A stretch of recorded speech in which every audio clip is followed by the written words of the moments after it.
What's going on, guys?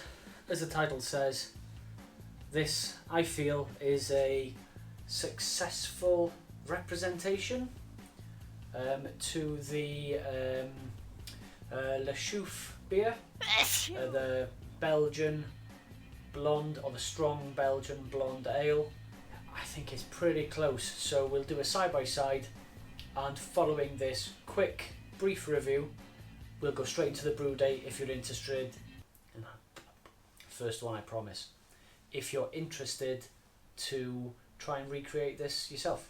And yes, I appreciate it's not the perfect glass, but in the interest of fairness, I've got 2 incorrect glasses, so at least I'm consistently wrong.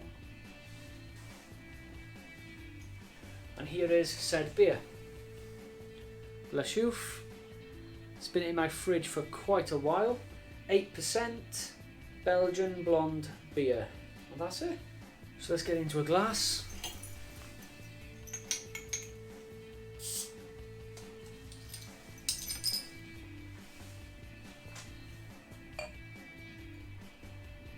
Clear as a bell as expected.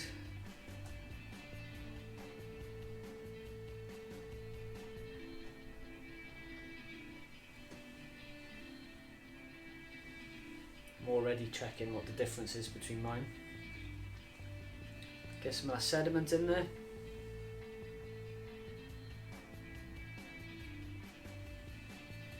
Cut it there for now.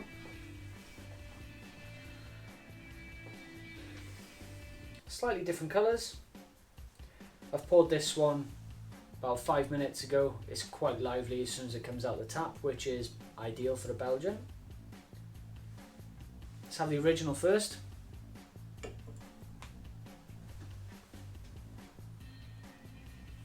Not much aroma of coriander. Oh mate, don't snort it. Leg je daar.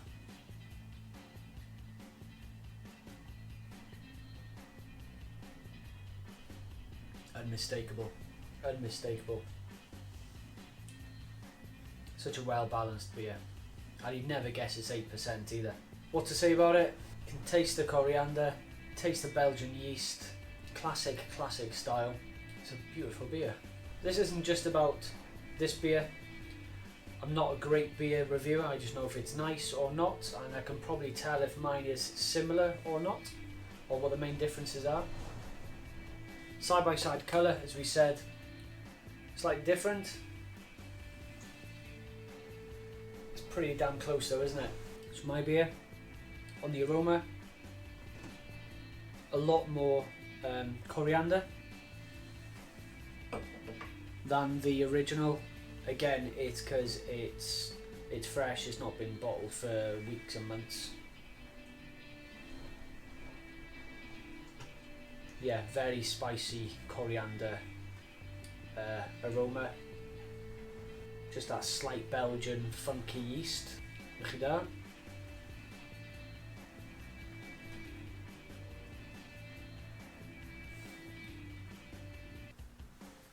Again, just fresh coriander. It's not as bitter as the original though, so I'll probably change that up for next time. But I think they're very comparable.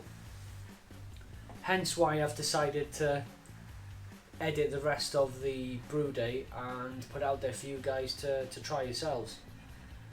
Caring is sharing? God, my God. I hope the video gets better from here on in. Pretty good first attempt, I think. And I'm going to have to stop before the rain shuts me up. Stick around for the brew day. If you've got any questions, stick them in the comments box and I'll do my best to answer every single one as per. Leg je daar.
It's looking very dark for 100% Pilsner, if I'm honest.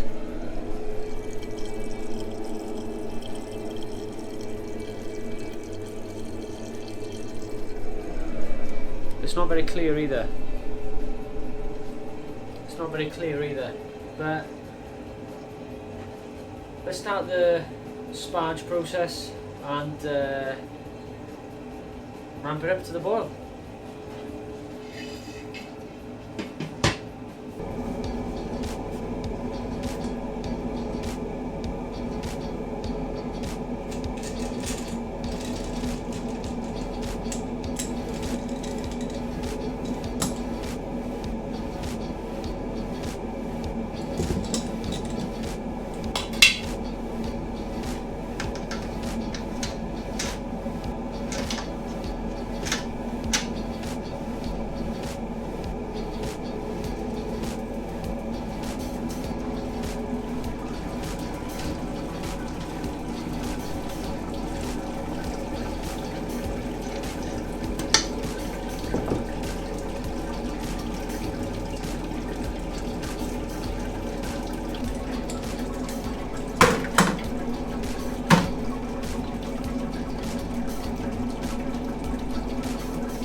So we're just nearing the end of the sparge, and now it's time to weigh the hops and the more important coriander.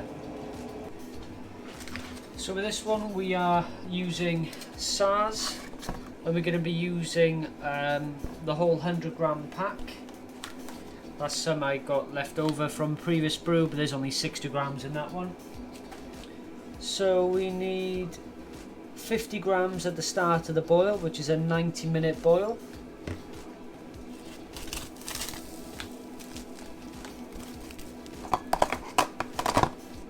Come on. Sure got a bigger tub. 50 grams.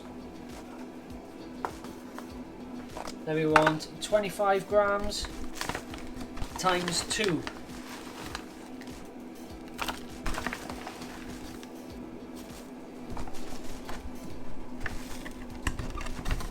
You Robin bastard.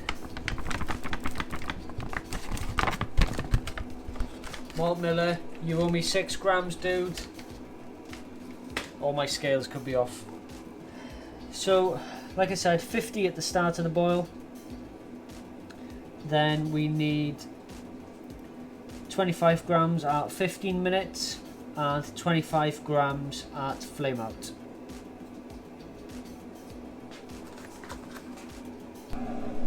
Just coming up to 10.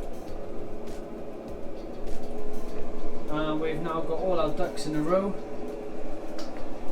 So it's the 50 grams, 25 grams at 15 minutes with 1 kilo of sugar, 25 grams of flame out, and then we've got our WLP 570 yeast.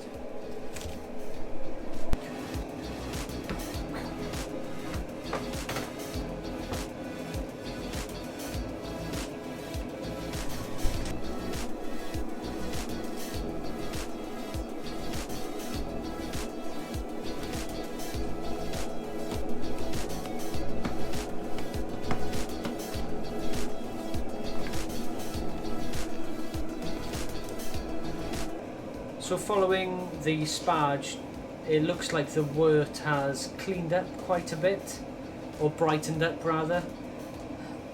I initially thought it looked strangely dark just for 100% Pilsner malt, but yeah, it's brightened up now. Just concentrating, don't want to get a boil over at this stage, or at any stage really. When do you want to boil over?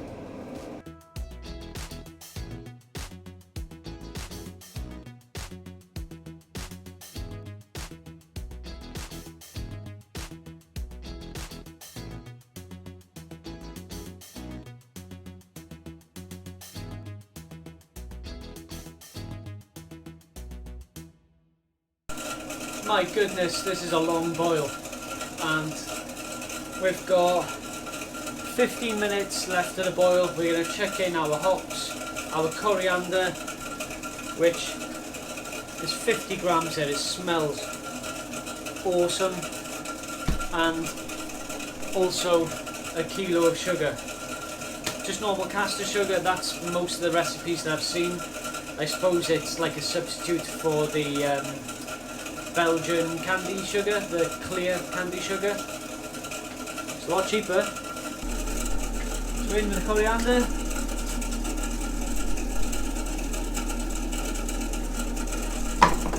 In with the hops.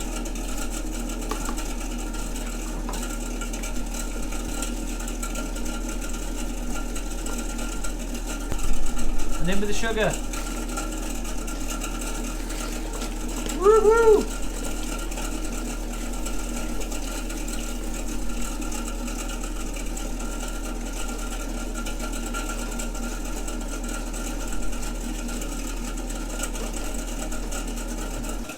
So now we've only got the last addition to go. And then I can knock this extractor fan off. Oh my god.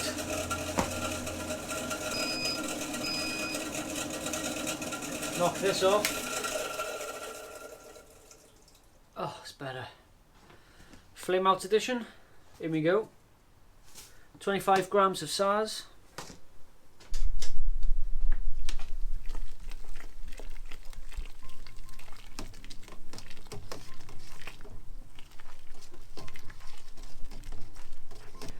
So I'm just going to give this a small whirlpool and then stick the lid on it and leave it for about 5 or 10 minutes. Just let the hops and all the crap settle down to the bottom, and then start the recirc for about 5 minutes, and then transfer to the fermenter. I'm using my homemade fermentation chamber this time, because my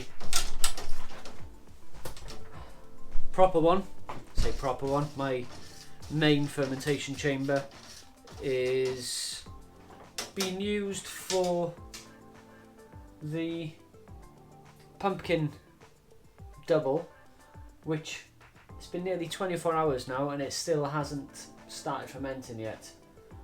I don't know if it was a dodgy pack of yeast or not. This has happened to me before, and once you put in a dodgy pack of yeast, there's no coming back from it. But I'm going to be going with this one for this beer, which is Belgian Golden Ale yeast, WLP 570. Right, lid.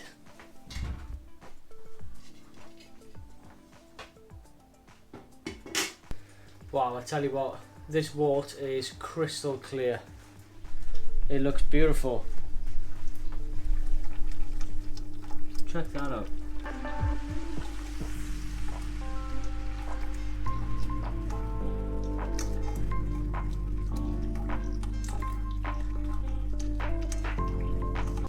Just whacking the counterflow chiller on just to bring this down to about 22 degrees.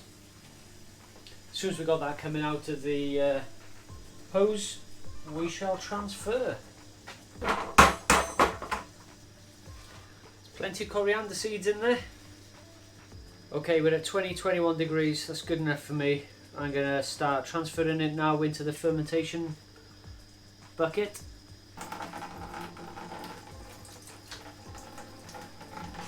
See if we can hook it up here to get some more aeration. Scales!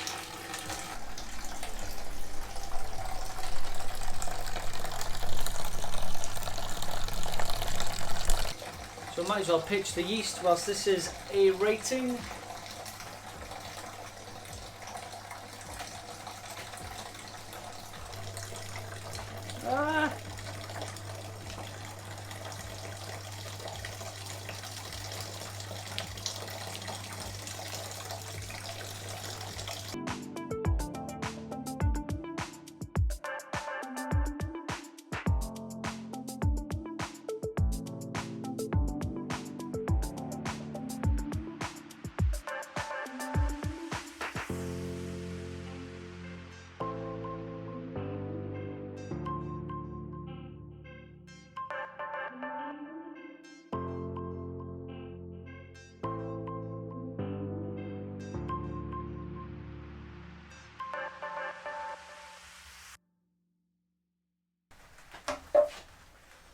Well, there we have it, another completed brew day.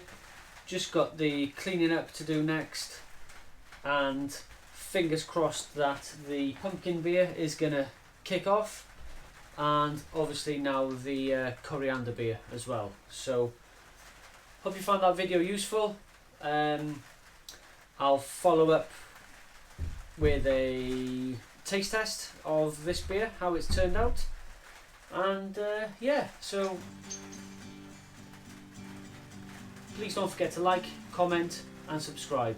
See you in the next one. Iechyd da.